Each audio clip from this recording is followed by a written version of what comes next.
South के एक poet ने एक एक्सपीरियंस शेयर किया। किस बारे में? ये बहुत पहले की बात है वैसे। जो ए आर रहमान है, अब ये हिपोक्रेसी है ए आर रहमान की, totally I must tell you. A R Rahman ने जो हिपोक्रेसी दिखाई है, हम उसी को डिकोड कर रहे हैं यहाँ पे। पहला तो यही कि सबसे ज़्यादा बड़े अवार्ड्स जो इनको मिले वो खुद एनडीए या बीजेपी की सरकार, वाजपेयी जी जब पीएम थे तब मिले। तो अगर पावर शिफ्ट वाली बात सच होती तो क्या इनको कोई कुछ देता? दूसरा, अब यहाँ पर जो है वो जो पोएट हैं, साउथ की मूवीज़ के पोएट हैं, राइटर हैं, तो व्हेन ही वेंट कि ए आर रहमान के घर पे गए तो उन्होंने तिलक धारण किया हुआ था। अगर ये सच में भारत के वासियों और ये सेक्युलरिज्म को भी मानते ना, तभी मानते हैं। ये ए आर रहमान का जो नेचर है वो कट्टर है भाई, कट्टर। और कट्टर टॉक्सिक मेंटेलिटी है। वो किस तरीके से साबित होती है कि उस पर्सन ने तिलक किया हुआ था। उनको ये बोला कि remove your tilak if you want to enter in my house, my mother is saying so. तो मदर भी जो है कट्टर है। तो कहाँ है सेक्युलरिज्म? फिर क्यों कंप्लेन करते हो? गाना तुम्हें बनाना है उन्हीं हिंदू डायरेक्टर के लिए, हिंदू मूवी के लिए, हिंदी मूवी या तमिल मूवी या कोई भी और लैंग्वेज की मूवी। कैटर करना है तुम्हें उस ऑडियंस को जो तिलक धारण करती है, जो देवी देवताओं को मानती है। और तुमको उस पोएट का तिलक बर्दाश्त नहीं हो और उसको रिमूव करना पड़ा। भाई मजबूरी क्या नहीं करवा देती, क्योंकि उस टाइम पे भाई ए आर रहमान की तूती बोलती थी। अब ए आर रहमान के बिना तो मूवी की इमेजिनेशन नहीं थी, क्योंकि ए आर रहमान ने अपने टाइम पर इतने आर्टिस्टों को घर बिठा दिया। बिकॉज ये उन्हीं का स्टेटमेंट था कि अरे क्या जरूरत है ये 10-10, 20-20 ऑर्केस्ट्रा और ये सब बाजा बजाने वालों की।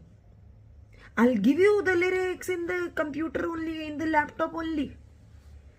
एक बांसुरी वाले को बुलाओ, उसका मल्टीपल कर दूंगा। This is how he exploited the artist by using the technology. So this is the reality of Mr. A.R. Rahman. You can find out the facts. It is available everywhere. So what do you think? He is a hypocrite or not?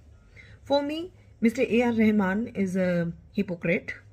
Real name is Dilip Kumar. एक वो time था जब Dilip Kumar from Yusuf he became Dilip Kumar, and this is the time when Dilip Kumar become the A R Rahman.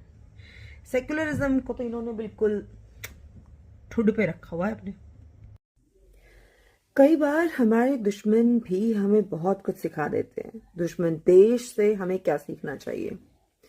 तो भाई latest जितनी भी हम celebrity controversy या लेटेस्ट जितने भी विवाद या फिर दंगे देखते हैं, कोर्ट के फैसले देखते हैं, और अभी दिल्ली में एक जो दरगाह वाला मामला चल रहा है जिसमें हिंदुओं से ही चंदा लेके दरगाह बनाई गई और हिंदुओं के घर पे कब्जा कर लिया गया, और पुलिस दे रही है, शांति दूतों का साथ दे रही है, माइनॉरिटी, सो कॉल्ड माइनॉरिटी का साथ दे रही, जिसकी दो दरगाह से बिलोंग करते हैं।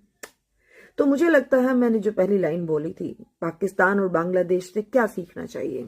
सीखना चाहिए कि अपने आप माइनॉरिटीज को कैसे ट्रीट करें, क्योंकि देश में उनको भी लगता होगा कि कल को हमारे लिए खतरा बन जाएंगे। वैसे ये ह्यूमैनिटी के खिलाफ है, लेकिन अगर ये जो लोग हैं जो हमारे देश में दरगाह और मस्जिदें बनाकर अवैध कब्जे करते हैं और हिंदुओं के घरों के ऊपर इस तरीके से कब्जे करते हैं कि कोर्ट भी इनका साथ दे, क्योंकि संविधान में इनको माइनॉरिटी का दर्जा है, तो फिर क्यों ना हम पाकिस्तान और बांग्लादेश से सीखें कि माइनॉरिटी को डील कैसे करते हैं।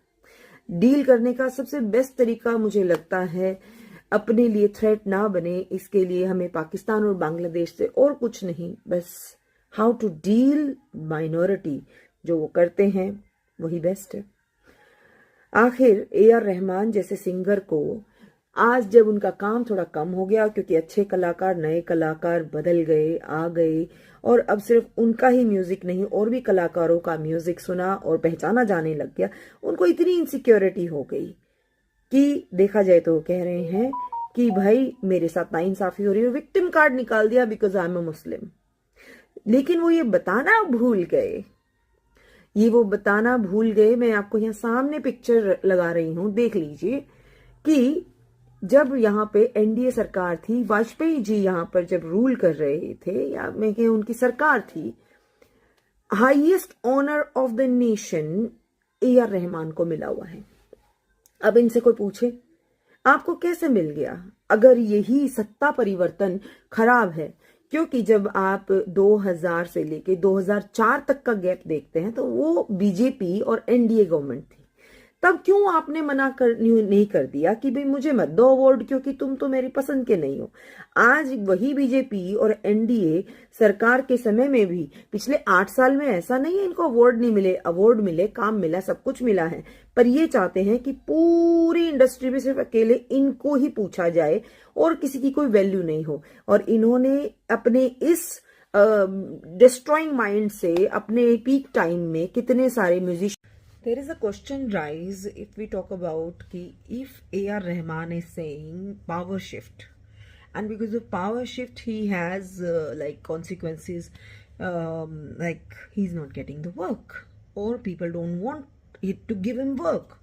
If it is so, then we all know that Kangana Ranaut is been at the side of the power shift. Like if he is talking about NDA or BJP government, then according to the power shift, as what he has spoken, then Kangana Ranaut should get maximum movies and all movies should be hit and it should be great, like she should be having 50 cr or 70 cr she should charge for each movie, means a handsome amount she should charge.